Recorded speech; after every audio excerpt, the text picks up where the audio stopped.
Hi hello എല്ലാവർക്കും നമസ്കാരം. ഇന്ന് നമ്മളുടെ ഫേസിലിടാൻ പോകുന്ന പാക്ക് എന്ന് പറയുന്നത് രക്തചന്ദനത്തിൻ്റെ പാക്കാണ്. അതിന് നമ്മൾ ഒറിജിനൽ രക്തചന്ദനമാണ് എടുത്തിരിക്കുന്നത്.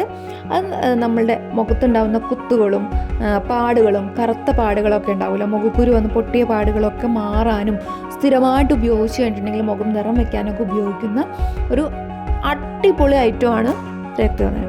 അപ്പോൾ രക്തചന്ദനത്തിൻ്റെ മുട്ടയൊന്ന് നന്നായി കഴുകിയെടുത്ത് നമ്മളുടെ ഉരയ്ക്കാൻ പോകുന്ന ഒരു കല്ല് നന്നായി കഴുകിയിട്ട് നന്നായിട്ട് ഉരച്ചെടുക്കാം. ഒരുപാട് ടൈമിൽ ഉരച്ചെടുത്താലാണ് നല്ലതുപോലെ ആ ഒരു ചന്ദനം പോലെ നമുക്ക് കട്ടിയായിട്ട് കിട്ടുള്ളൂ. അപ്പോൾ നമ്മുടെ മുഖത്ത് അത് നല്ലതുപോലെ ഇട്ട് കൊടുക്കണം, നല്ല കട്ടിയായിട്ട് തന്നെ ഇട്ട് കൊടുക്കണം. ജസ്റ്റ് ഇങ്ങനെ വെള്ളത്തിൽ ഇങ്ങനെ ഉരയ്ക്കുമ്പോൾ കളർ പോലെ വരും, അതെല്ലാം നമുക്ക് നല്ല തിക്കിൽ തന്നെ ഇട്ട് കൊടുക്കണം. മുഖം മുഴുവൻ ഇടണം. നമ്മൾ ഇട്ട് തുടങ്ങുമ്പോൾ തന്നെ പെട്ടെന്ന് അത് ഉണങ്ങും. അപ്പോൾ പെട്ടെന്ന് നമ്മുടെ സ്കിന്നിൽ അത് പിടിക്കുകയും ചെയ്യും. അപ്പോൾ ഒരു 15-20 മിനിറ്റ് കൂടുതലൊന്നും നമ്മൾ മുഖത്ത് അത് വെച്ചുകൊണ്ടിരിക്കേണ്ട ആവശ്യമില്ല. പിന്നെ നമ്മളത് മുഖം കഴുകുന്ന സമയത്താണെങ്കിലും മുഖം പെട്ടെന്ന് ഡ്രൈ ആവും. ഇത് മുഖത്ത് അപ്ലൈ ചെയ്യുന്ന ആ സമയം മുതലേ നമുക്ക് പെട്ടെന്ന് ഡ്രൈ ഫീൽ ചെയ്ത് തുടങ്ങും.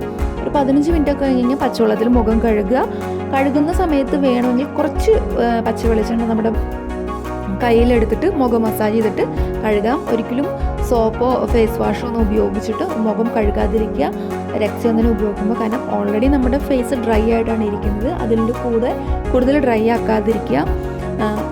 അല്ല, ഇനി വെളിച്ചെണ്ണ ഉപയോഗിച്ച് മുഖം കഴുകാനായിട്ട് താല്പര്യമില്ലെങ്കിൽ നമുക്ക് സാധാരണ പോലെ പച്ചവെള്ളത്തിൽ മുഖം കഴുകി കഴിഞ്ഞതിന് ശേഷം നമുക്ക് നമ്മൾ ഏതാണോ ഉപയോഗിക്കുന്ന മോയ്സ്ചറൈസറിങ് അത് തന്നെ നമുക്ക് എടുത്ത് ഉപയോഗിക്കാവുന്നതാണ്. അപ്പോൾ ഇത് സ്ഥിരമായിട്ട് ചെയ്യുകയാണെങ്കിൽ മുഖത്തുള്ള ആ ഒരു കറുത്ത പാടും കുത്തും ഒക്കെ നമുക്ക് ഇല്ലാണ്ടാക്കാനായിട്ട് സാധിക്കും. അപ്പോൾ മറ്റൊരു വീഡിയോയിലൂടെ വീണ്ടും കാണാം. Bye bye from we blog Thrissur.